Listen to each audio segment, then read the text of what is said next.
Júlio Casares, você foi para mim o homem de marketing que mais me chamou a atenção no futebol. Você fez boas ações legais do São Paulo, chamou a atenção até para essa coisa da estratégia de marketing. E aqui é um momento que se demanda marketing. Podemos falar do que o São Paulo pretende fazer ou, de um modo geral, como é que você vê esse lado do marketing no futebol? Eu acho muito importante, Flávio. O marketing é a válvula propulsora de entrada de receita e de fidelização do torcedor. E agora é um momento de desafio. Eu não estou na gestão do São Paulo, mas eu acho que essa é uma oportunidade de você tentar atingir o torcedor à distância. Você pode fazer fanfest sem aglomeração, de forma virtual. Você pode criar situações como estão fazendo nos estádios, com figuras de ex-atletas, de torcedores, né? De forma ilustrada, né? Essa fanfest residencial que a gente chama, pode ser uma grande promoção. E acho que cada clube está pensando o que vai fazer e certamente o São Paulo também vai fazer. O marketing, Flávio, é muito importante para a sobrevivência do futebol. Dentro do seu plano de governo, se for eleito, o marketing será visto de que maneira, Júlio? Primeiro, Flávio, nós temos que ter um profissional remunerado do setor. E isso é meu compromisso, tanto na área do futebol, financeira e do marketing. E nós temos que ter um plano diretor, tal qual o São Paulo já fez, nós temos que estabelecer um plano para 10, 15 anos. Não pode apenas fazer um trabalho do marketing pontual de momento. Ele tem que ter um plano diretor. Nós fizemos isso no início de 2002 e podemos fazer e vamos fazer com um profissional remunerado. O marketing ele tem que ser cobrado por resultado comercial e também por resultado institucional. E ele vai voltar a ser relevante no São Paulo a partir de 2021. Como você imagina pegar o São Paulo, se for presidente? O que se fala é que as contas estão complicadas. O Matias Ávila deu colocou, né, como o Corinthians pretende solucionar os seus problemas. Eu não sei se você tem acesso, como conselheiro, acredito que sim, ao tamanho da dificuldade do São Paulo e como isso pode ser contornado. Bom, Flávio, o volume da dívida é muito alto. Ele é preocupante, mas não assusta. Por que não assusta?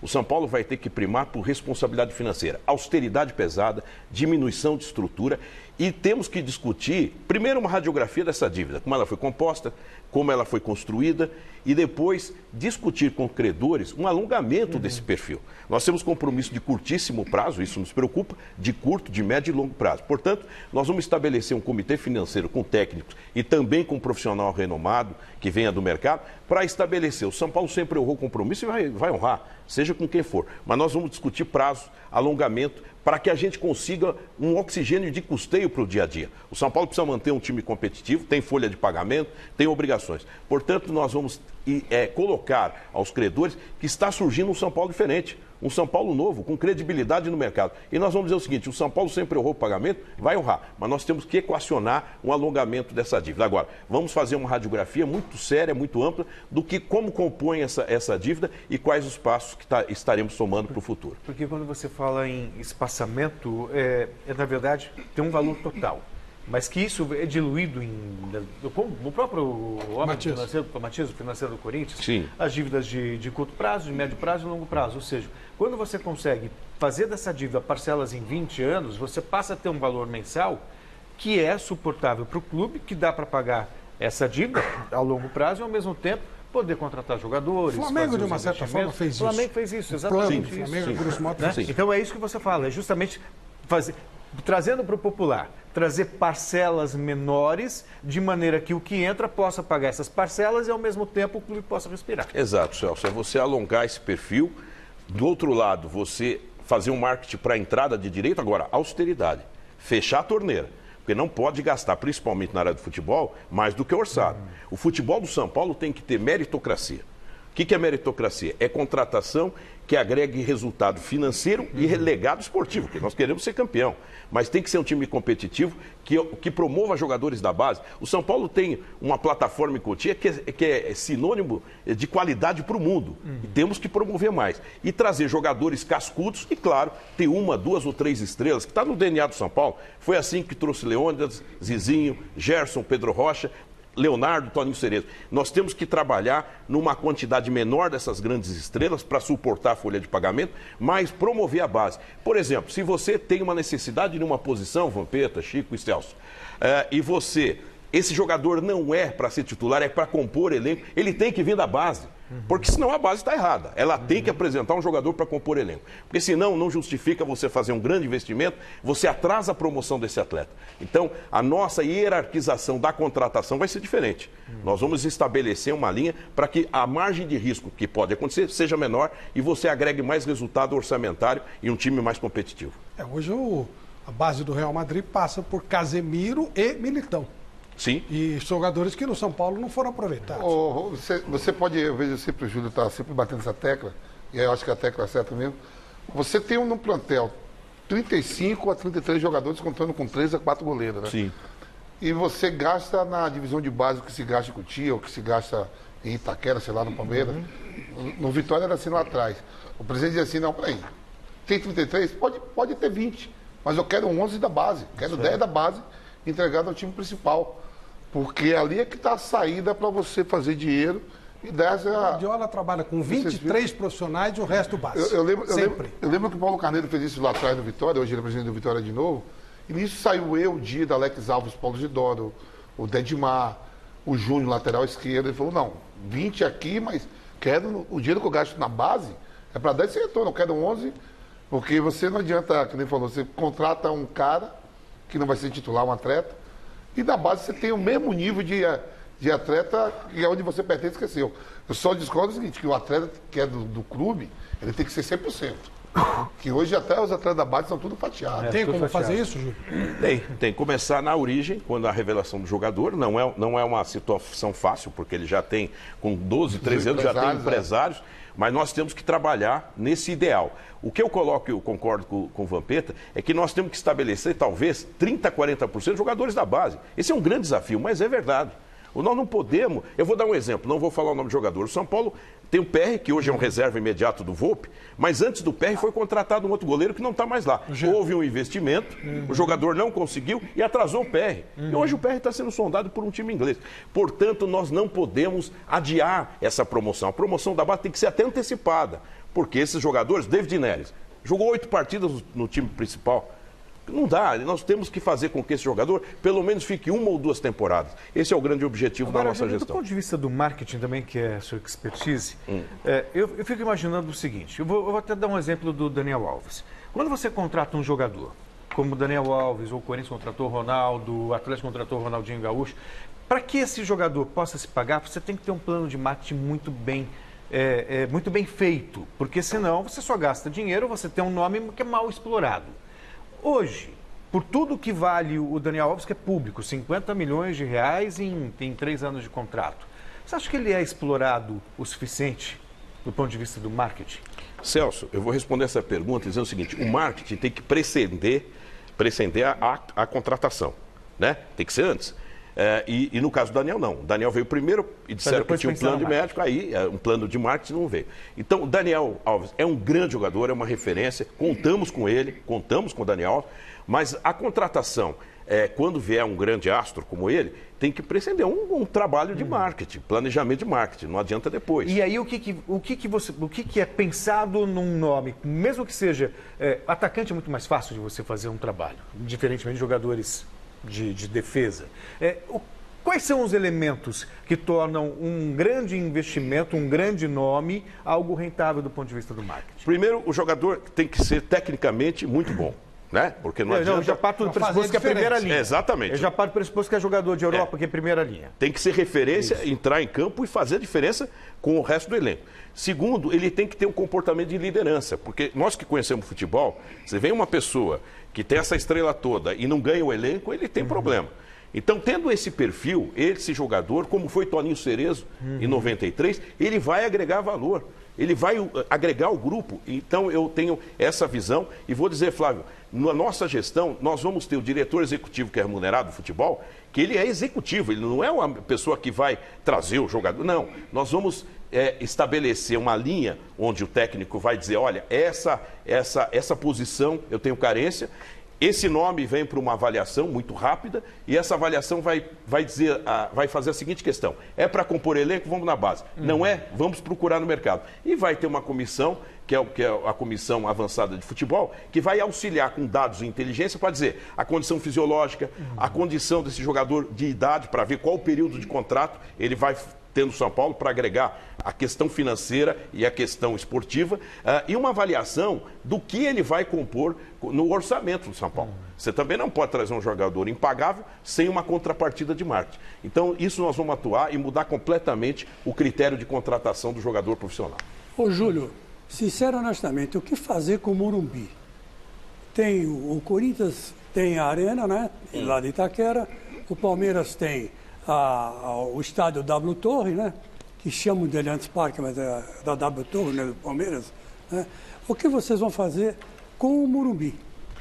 Chico, o Morumbi... Reformar o Morumbi, tentar cobrir o modernizar, Morumbi. né? O Morumbi, eu fico à vontade para colocar isso, que o Morumbi, nós criamos o Morumbi Concept Hall, foi nós que criamos, eu falo nós, né? Não fui eu, é nós, uma ideia coletiva. E o Morumbi Concept Hall hoje tem 4 restaurantes, buffet infantil, academia de ginástica, leva público fora dentro de jogos. E lembrando que o Morumbi é um estádio pronto, quitado, particular, e que foi feito com o sonho do São Paulino da década de 50, entregue parcialmente em 60 e na totalidade em 70. Aí foi uma falha da gestão pública, que não teve um plano diretor, todo mundo quis morar do lado do estádio. Nós temos carência do quê? De estacionamento. O metrô chegou há pouco tempo, outra carência da gestão pública. Mas mesmo assim nós modernizamos o Morumbi, até porque nós não temos como mudar a estrutura dele. O anel térreo, que era um anel marginal, hoje é um anel premium. Com todas essas unidades de negócio, quem vai lá sabe. O que nós precisamos fazer do Morumbi? Eu não vou assumir nenhuma dívida para cobrir, reformar, até porque o São Paulo tem uma dívida, tem que pagar a dívida. O São Paulo fará uma manutenção adequada, uma modernização das suas instalações, mas o que falta no Morumbi hoje, quando nós criamos, Flávio, o Concept Hall, é ativação, é fazer daquele espaço lançamentos de produtos, de automóveis, lançamento e convenções, seminários. Nós temos esse espaço e nós vamos fazer. O São Paulo parou de fazer esse tipo de ação de marketing. Isso traz receita. Um aluguel de um evento como esse traz receita. E nós temos que fazer isso no calendário dos negócios e do turismo do Estado de São Paulo. Está previsto algum show, assim, de um artista famoso do exterior? Não, pelo que eu sei, esse ano, até em razão da pandemia, tinha um show previsto que foi cancelado. E essa questão de show, eu tenho a seguinte visão. O estádio do Morumbi, pelo tamanho que ele comporta mega shows. E você tem a arena do Allianz, que é uma arena moderna, composta até com mais tecnologia para um show, mas tem um diferencial. Ela é administrada por uma empresa, por uma concessionária, que tem que retornar esse investimento que ela fez. O São Paulo tem um estádio pago. Portanto, o São Paulo pode concorrer com um preço mais barato e ser um grande concorrente para essas arenas. Júlio, o São Paulo, ele tem uma marca muito grande, mas ela é uma marca muito interna. Aliás, não é o São Paulo, o futebol brasileiro de um modo geral. É muito estranho quando a gente vai lá fora, e eu estou falando isso com o maior respeito, e o cara não sabe, não conhece os clubes brasileiros. Ele conhece a seleção brasileira. Eu comparo muito com o vôlei. São Paulo tem um monte de estrelas aí, título mundial, então só que não consegue passar isso. Aí quando o São Paulo traz uma estrela internacional, o Daniel Alves, o Daniel entra de azul. Como é que dá para melhorar essa marca, falando de São Paulo e falando de um modo geral? A valorização de marca. Quando o Barcelona vai jogar, aparece o Mapa Mundi, nesse horário aqui, vai jogar. E aqui é tudo muito escondido, dificultando até a vinda de grandes estrelas, porque a nossa liga é pobre. E o São Paulo é um dos grandes nomes. O que pode ser feito? Primeiro, temos que internacionalizar efetivamente a marca. E nesse aspecto que você colocou, Flávio, eu penso o seguinte: o fornecedor de material esportivo, ele tem que fazer a camisa, fabricar a camisa e distribuir a camisa. Quem tem que dizer o design da tradição, da sua marca, das cores, é o clube. E principalmente nos jogos que você vai ter uma camisa comemorativa como essa.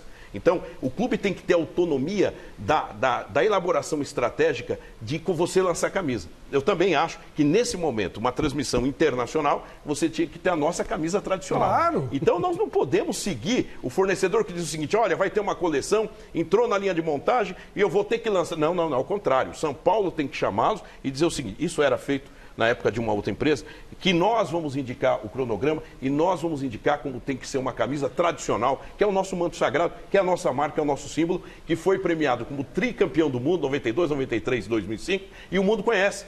Então nós não podemos deixar de mostrar a nossa gloriosa camisa. Júlio, bem, em cima disso que o Flávio está falando, de internacionalização da marca, tem duas coisas para mim que são fundamentais.